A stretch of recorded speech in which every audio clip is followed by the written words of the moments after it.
नए सूबे जो है वो बनाए जाएंगे। मरकज के पास कोई पैसे नहीं बच रहे, फौज के खर्चे, दिफाई खर्चे जो है वो कम हो रहे हैं। गवर्नमेंट जो है अगर वो 100 रुपया टैक्स इकट्ठा करती है तो उसके पास सिर्फ 42 रुपए रह जाते हैं, उसको 58 रुपीज तकरीबन जो है वो प्रोविंसेस को दे देने पड़ते हैं। ये जो एनएफसी अवार्ड है ना, अगर वो लोन लेकर आते हैं तो 100 का 100 उनके पास रहता है। इस साल 9,800 अरब इकट्ठा करेगी गवर्नमेंट और 9,700 जो है वो डेट सर्विसिंग में दे देगी। वाह, 80,000 अरब का कर्जा इसमें प्रोविंस, हालांकि वो खर्च तो प्रोविंसेस के ऊपर होता है। डिफेंस जो है वो सिर्फ इस्लामाबाद का तो नहीं है ना, वो तो पूरे पाकिस्तान का है। 18वीं तरमीम के बाद सेंटर ने भी कुछ अपने अखराजात कम करने थे। मसलन मिनिस्ट्रियां उन्होंने कहा डिवॉल्व कर दी हैं, फिर एक एक करके दोबारा वही मिनिस्ट्रियां बना ली। अब ये हो रहा है कि जी 12 सूबे बना दें या और खर्चे बढ़ा देंगे, हर एक का chief minister, chief secretary, secretariat. 15 साल हो गए, वो इतना जबरदस्त आइडिया जो है वो वही कंट्रोवर्शियल हो गया। क्यों? इसलिए कि सूबों ने आगे प्रोविंसेस को नहीं डिवॉल्व किया। क्यों? इसलिए कि सिविल सर्विस तो वही की वही है, वो तो अभी भी सेंट्रलाइज्ड है। जब तक लोकल गवर्नमेंट नहीं बनेगी रजा, हमें नहीं पता लगेगा कि ऑर्गेनिकली पाकिस्तान में कितने प्रोविंसेस होने चाहिए। कि पाकिस्तान में 123 सूबे बना दें, ये तो लोकल गवर्नमेंट से इनको सूबा बना दें आप। जी, अस्सलाम वालेकुम नाजरीन। सॉल्यूशंस फॉर पाकिस्तान की ताज़ा तरीन एपिसोड के साथ मैं और हारून ख्वाजा आपके साथ मौजूद हैं।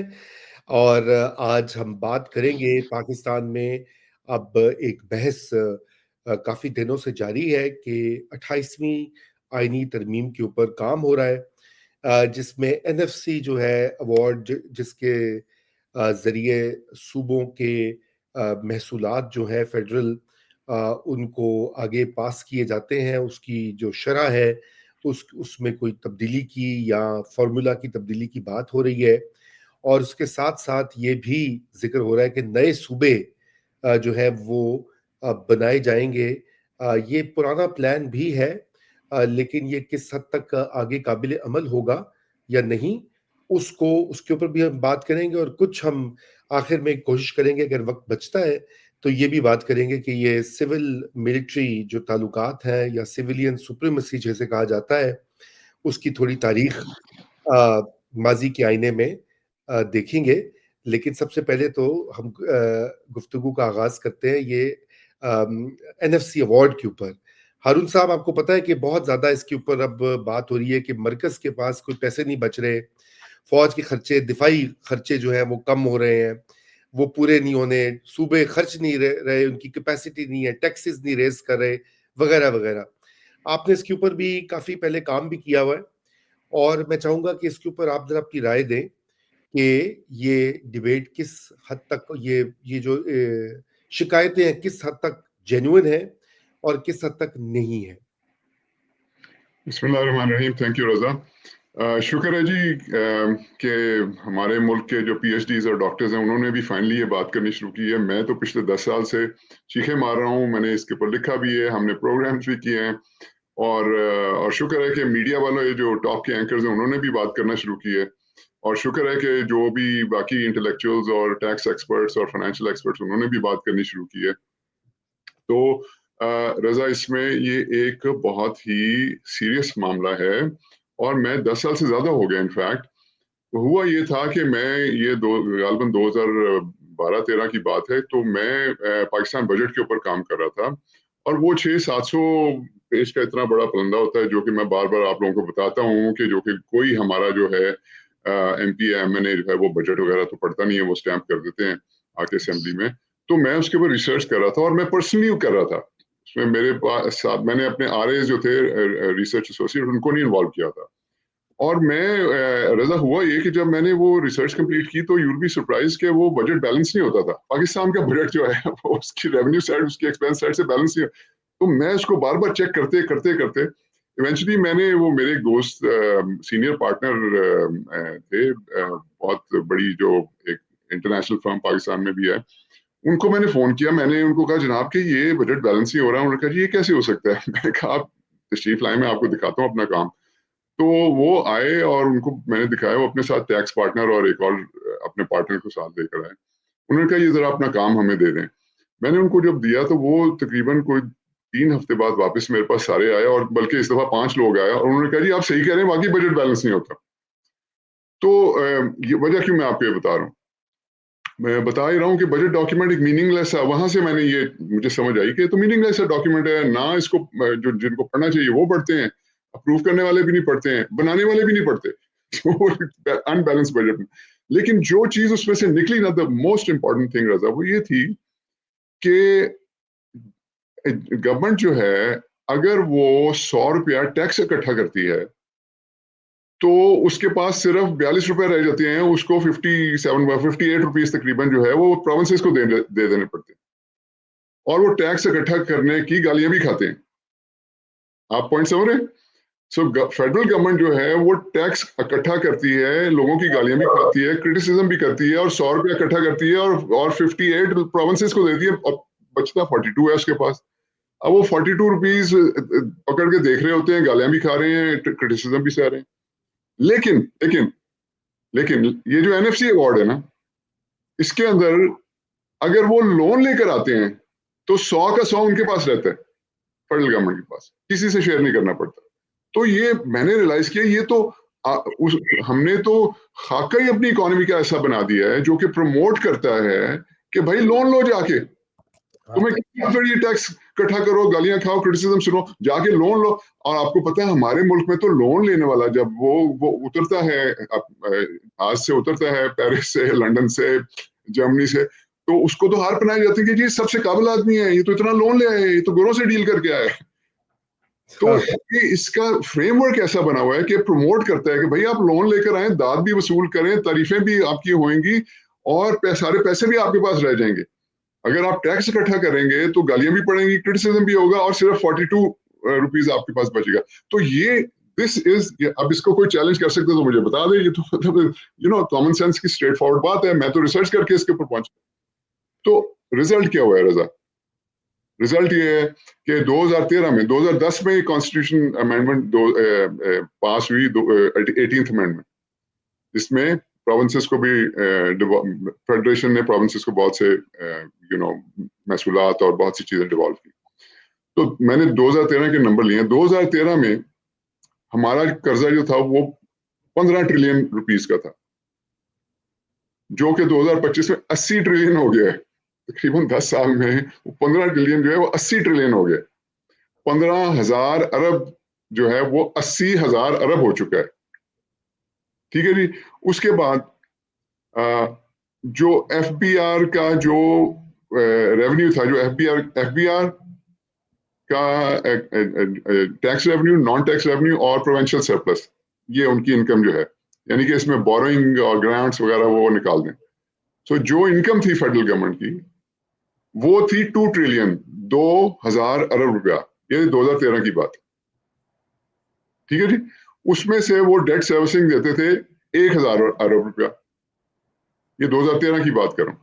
राइट। तो % जो है, बाकी 1 ट्रिलियन बच जाता था, जिसमें वो सबसे पहले डिफेंस देते थे, बाकी चीजें भी करते थे, फिर बोरो शोरो करके तो मामला चल रहे थे। ये जनाब 2025 के अंदर एफबीआर का जो tax revenue, non tax revenue और प्रोविंशियल सरप्लस, वो मिला के हो गया 9,800 अरब रुपया। ठीक है, वो 2,000 अरब से 9,800 अरब हो गया, 5 टाइम्स हो गया। आगे सुने कि जो डेट सर्विसिंग है वो 1,000 अरब से इंक्रीज होकर 2013 में वो पहुंच चुकी है 9,700 अरब पे रजा। ओह, ओह। इस साल 9,800 अरब इकट्ठा करेगी गवर्नमेंट, और 9,700 जो है वो डेट सर्विसिंग में दे देगी। वाह! ये है जनाब आपकी 18वीं तरमीम और एनएफसी, ये आपको तोहफा दिया है, ये गले में हार पहनाने चाहिए जिन्होंने ये किया। ये है result, and I am not surprise, because उसका खाका ही ऐसा बना है, उसका फ्रेमवर्क ऐसा बना है कि उससे यही अचीव हो सकता है। ये तो कंक्लूड करूं रजा? आप कोई सवाल कर लें, फिर मैं कंक्लूड करता हूं। नहीं, कंक्लूड आप करें, बिल्कुल। आप पहले कंक्लूड करें, फिर मैं आगे करता हूं जी। तो कंक्लूजन ये है रजा कि रिजल्ट ये हुआ है, इस एनएफसी ने हमें क्या दिया। एक तो मैंने आपको बता दिया कि दिया ये है हमें कि वो जितना रेवेन्यू इकट्ठा करती है गवर्नमेंट, वो तकरीबन 100% जो है वो सिर्फ ये डेट सर्विसिंग के अंदर चला जाता है। यानी कि अब हम डिफेंस के एक्सपेंस भी बोरो करते हैं, हम सैलरीज भी बोरो करते हैं, पीएसडीपी भी बोरो करते हैं, जितना हमारा एक्सपेंस है वो हम बोरो करते हैं। तो ये एनएफसी का रिजल्ट हुआ है। दूसरा ये है कि जनाब जो हमारे प्रोविंसेस हैं उनके पास पैसे जा रहे हैं, वो धड़ाधड़ विदाउट इम्प्यूनिटी खर्चे पे खर्चा कर जाने, कोई मसला नहीं है। उनके पास इतना कैश आ गया है कि वो तो अब फेडरेशन को आंखें दिखाते हैं, किसी किस्म की कोई पूछगछ नहीं है। ये मैंने एक दो पॉइंट्स लिखे हुए हैं इसके अंदर। तो वो एक्स्ट्राऑर्डिनरीली पावरफुल बन चुके हैं सब नेशनल गवर्नमेंट, जो कि अब कई दफा आके फेडरेशन को चैलेंज करने लगती है। और किसी किस्म, अच्छा, फिर प्रोविंसेस की कोई रिस्पॉन्सिबिलिटी है ही नहीं इस कर्जे के अंदर, जो कि पाकिस्तान को ये जो 80,000 अरब का कर्जा, इसमें प्रोविंस, हालांकि वो खर्च तो प्रोविंसेस के ऊपर होता है। राइट। डिफेंस जो है वो सिर्फ इस्लामाबाद का तो नहीं है ना, वो तो पूरे पाकिस्तान का है। तो प्रोविंसेस उसमें क्या डालते हैं, कोई उसके अंदर उनका हिस्सा नहीं है। ये जो कर्जा लिया गया है, ये सिर्फ इस्लामाबाद के लिए तो नहीं लिया गया ना, नहीं, या पार्लियामेंट बिल्डिंग के लिए, या सुप्रीम कोर्ट के लिए, या प्रेसिडेंसी, ये तो पूरे पाकिस्तान के लिए लिया गया। उसके अंदर क्या हिस्सा डालते हैं प्रोविंसेस? जीरो।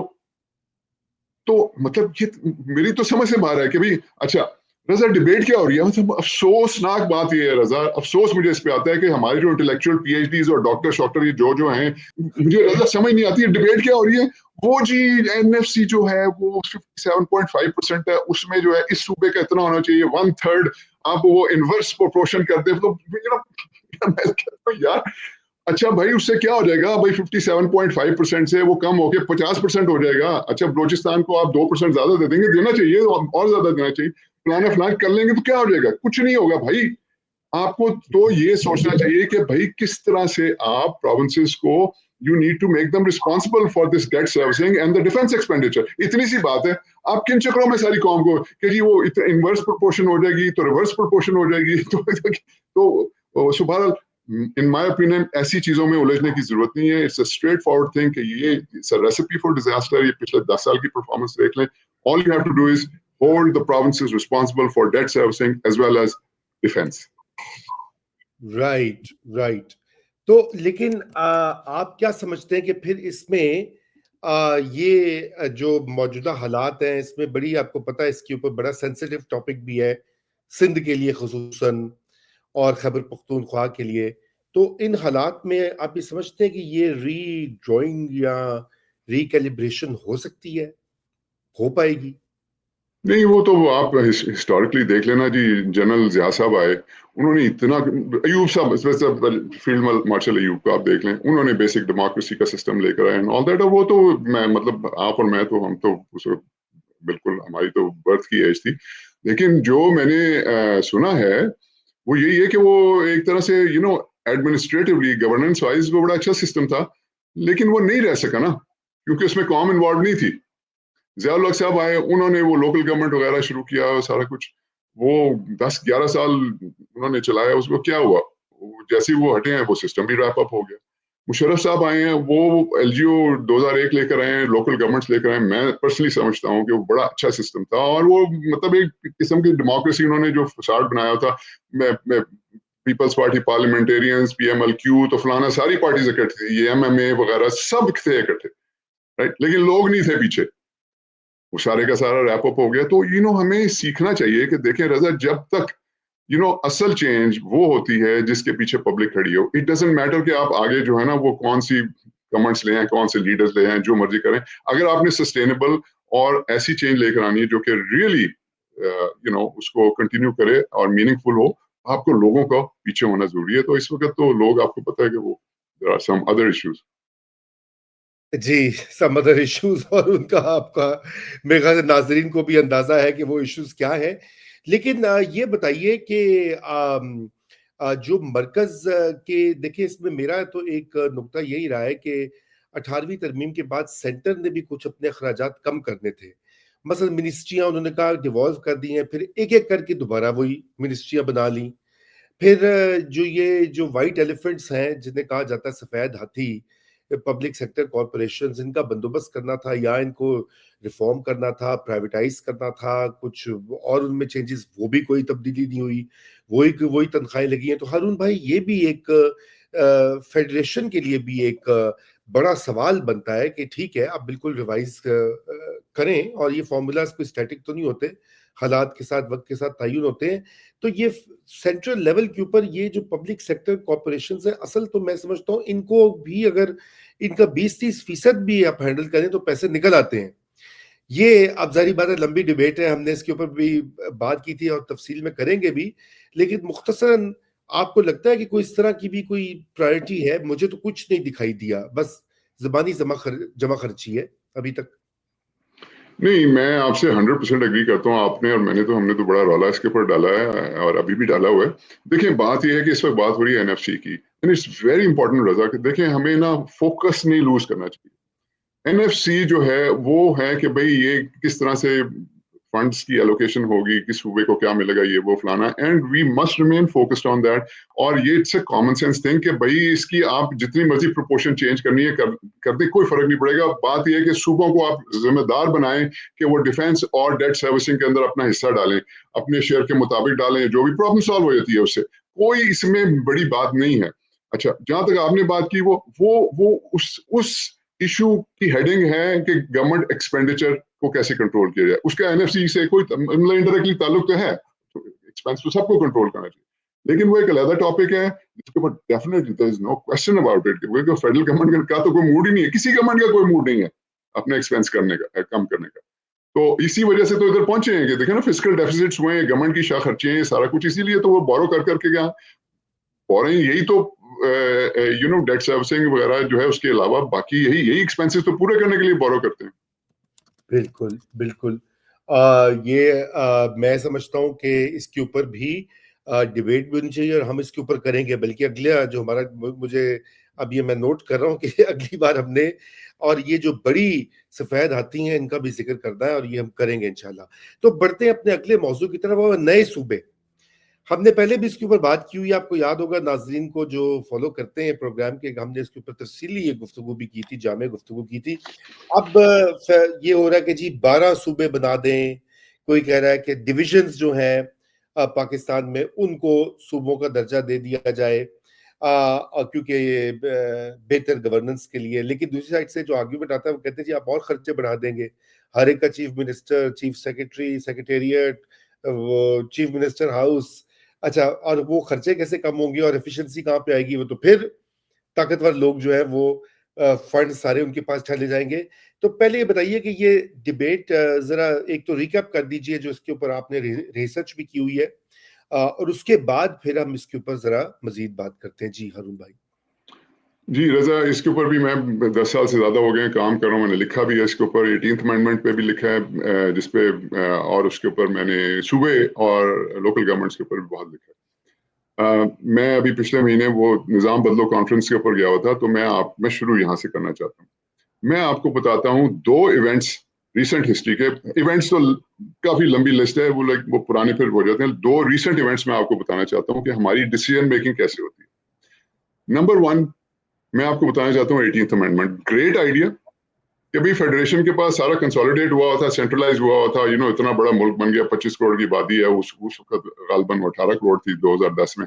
तो वो उसको कैसे इस्लामाबाद कंट्रोल कर सकता है, इसलिए डिवॉल्व करने की जरूरत है। तो जबरदस्त आइडिया, और वो प्रॉपर सूझबूझ डिबेट के बगैर, वो ठीक है असेंबली में आपको पता ही ना किस तरह का टैलेंट होता है और उसमें क्या डिबेट होनी है, वो प्रॉपरली सीक्वेंसिंग करके उसकी जो है वो चेन बाय चेन इवेंट्स अपने जहन में ला के डिस्कस करके थ्रेड बेयर करने नहीं किया गया।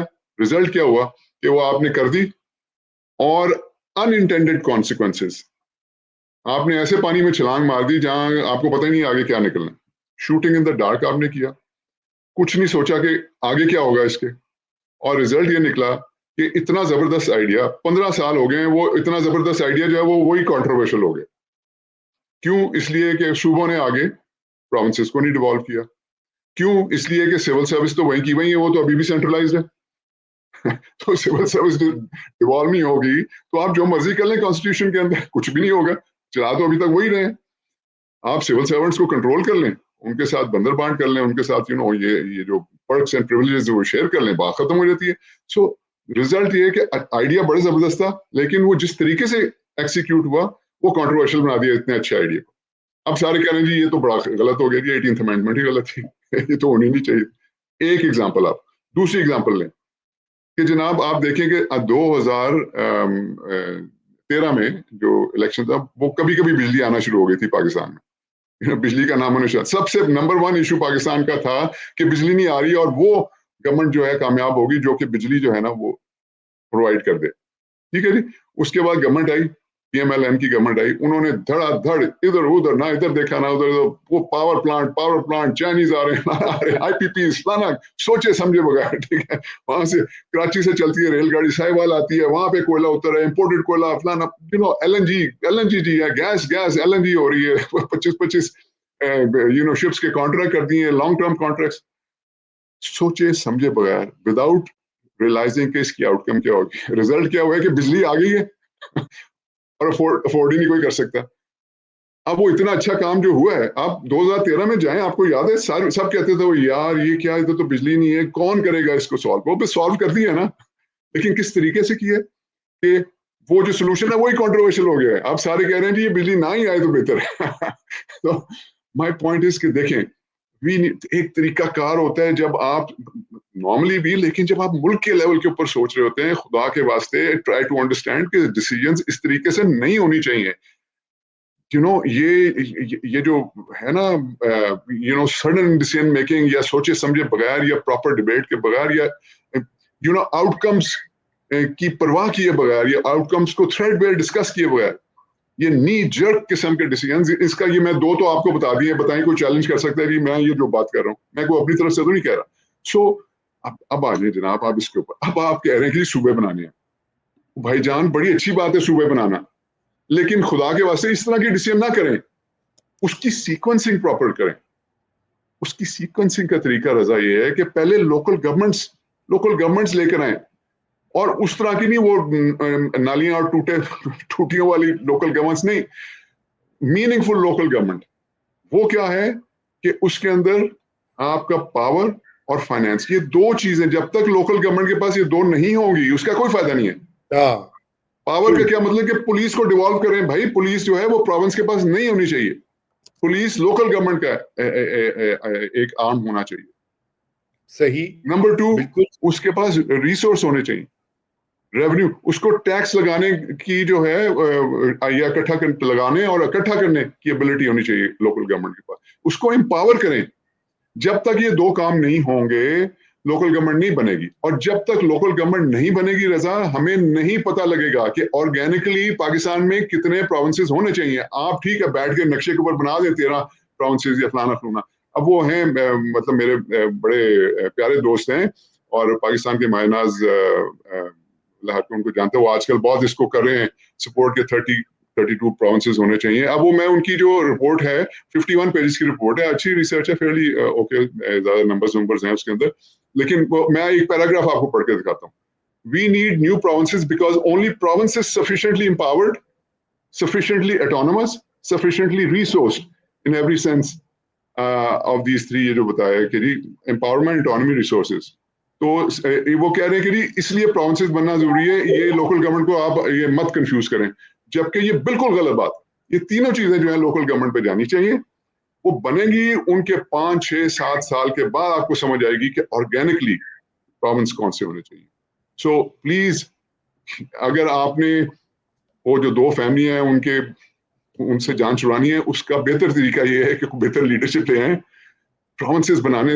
This is not the right way to get rid of these. बहुत अच्छा आर्ग्यूमेंट है, आपने दूसरी तरह से आर्ग्यू किया है।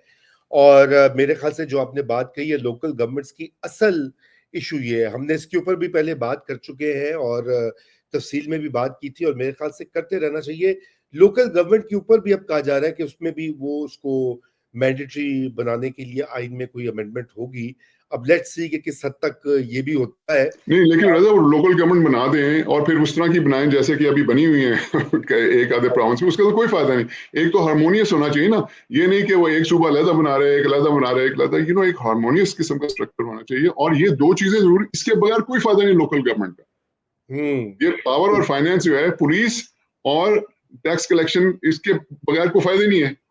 Might as well not do it. और मैंने तो यहां तक आर्ग्यू किया, लिखा भी है कि पाकिस्तान में 123 सूबे बना दें, ये तो लोकल गवर्नमेंट से इनको सूबा बना दें आप। हाँ, और फिर उसके बाद देखेंगे, फिर तहसीलों को आप लोकल गवर्नमेंट बनाएं। सो मतलब please think out of the box. Very true, very true. तो मैं चाहता हूं कि ये इसके ऊपर हमारी बात चलती रहेगी। फ्रेंड, ये जो है लोकल गवर्नमेंट्स के ऊपर भी हम करेंगे, सिटी गवर्नमेंट्स की भी मेरे ख्याल से ज़रूरत है पाकिस्तान में, जो कि हमने पहले भी बात की थी, दुनिया में इसी तरह चलता है मामला।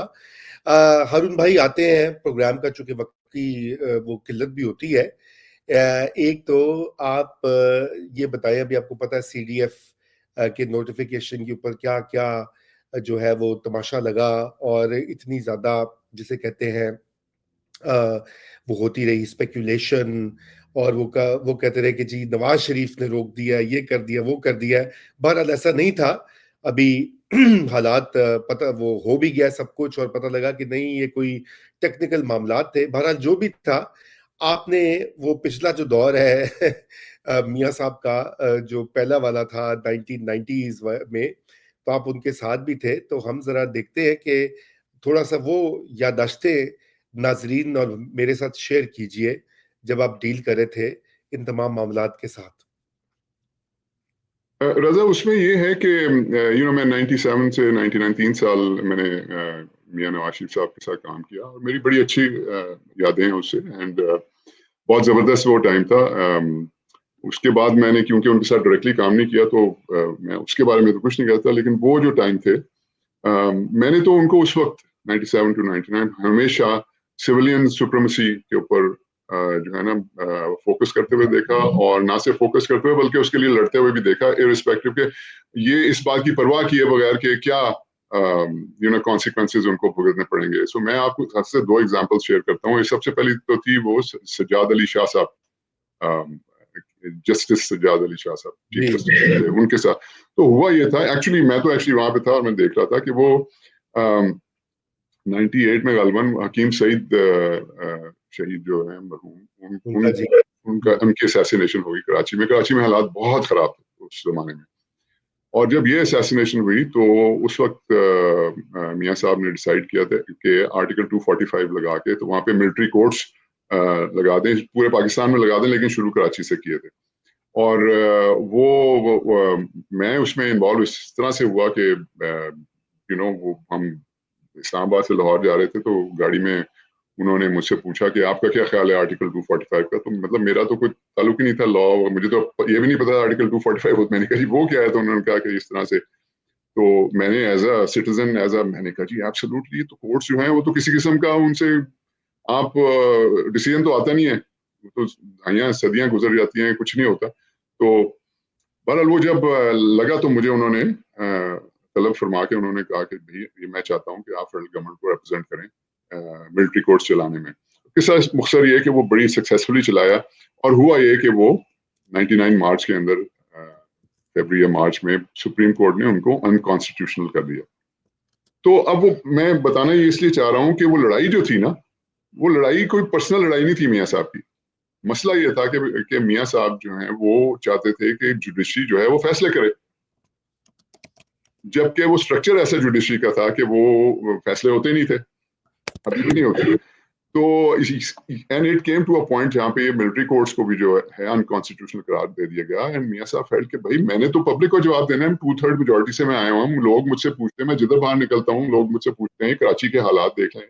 And so that is what happened to be the final nail in the coffin, जिसकी वजह से फिर वो लड़ाई जो है और बढ़ गई। तो अगेन वो मियाँ साहब की कोई पर्सनल लड़ाई नहीं थी, वो चाह रहे थे कि भाई सिविलियन सुप्रीमेसी का यही मतलब है ना, वो डिमांड करें कि भाई फैसला करें, चाहे आपने इधर का करना है उधर का करना है, फैसला तो करें, सही फैसला करें। दूसरा जो इशू था रजा, वो मैं आपको अगेन पर्सनल मेरी, क्योंकि उस वक्त मैं देख रहा था ये सब, जब ये मुशर्रफ साहब के साथ मियाँ साहब के बड़े अच्छे ताल्लुकात थे, और सो मच सो इतने अच्छे थे कि मुझे मियाँ साहब कहते थे कि ये वो हुआ ये कि वो वापडा जो था उस वक्त, उधर भी उस वक्त भी बड़ा बुरा हाल था। तो वापडा के अंदर प्राइम मिनिस्टर ने आर्मी से कहा कि जी आप आके हमें एक पीरियड है, हम इसको कॉर्पोरेटाइज कर रहे हैं, तो वो दरमियान में जो पीरियड आएगा हम चाहते हैं आप आके इसको थोड़ा सा ऑर्गेनाइज कर दें। तो उस मीटिंग में वो लेफ्टिनेंट जनरल जुल्फिकार को लेकर आए जो चेयरमैन वापडा बने, और मुशर्रफ साहब थे, मैं था और प्राइम मिनिस्टर थे। तो वो मीटिंग हुई, बड़ी अच्छी तरीके से खत्म हुई। तो मुझे प्राइम मिनिस्टर ने बजाते खुद मुझे कहा कि यार ये बहुत जबरदस्त आर्मी चीफ और बहुत हेल्प करते हैं। और बाद में मुझे पता लगा कि वो बाहर निकल के तो मुशर्रफ साहब ने जनरल साहब को कहा यार ये प्राइम मिनिस्टर बड़ा जबरदस्त नर का बच्चा, बड़ा कमाल का बंदा है। तो अब मैं आपको बता रहा हूँ कि ये उनका पॉइंट ऑफ व्यू था। लेकिन वो फिर जब कारगिल के ऊपर हुआ और उसकी ब्रीफिंग के अंदर वो कंट्रोवर्सी आई एंड ऑल दैट, तो you know again it came कि भी सिविलियन वाला दस्ती ये है कि भाई यार मैं प्राइम मिनिस्टर 2/3, मैं अकाउंटेबल हूँ, मैंने जवाब देना है, मुझे सही तरह ब्रीफ ही नहीं किया। हाँ, सो असल पड़ा वहां से पड़ा। तो मैं कहने का मकसद है कि मियाँ साहब का एटलीस्ट उस वक्त तो आई नो कि गोल जो था वो सिविलियन सुप्रीमेसी, और उसी के ऊपर उन्होंने काफी फिर झेला भी। बिल्कुल झेला।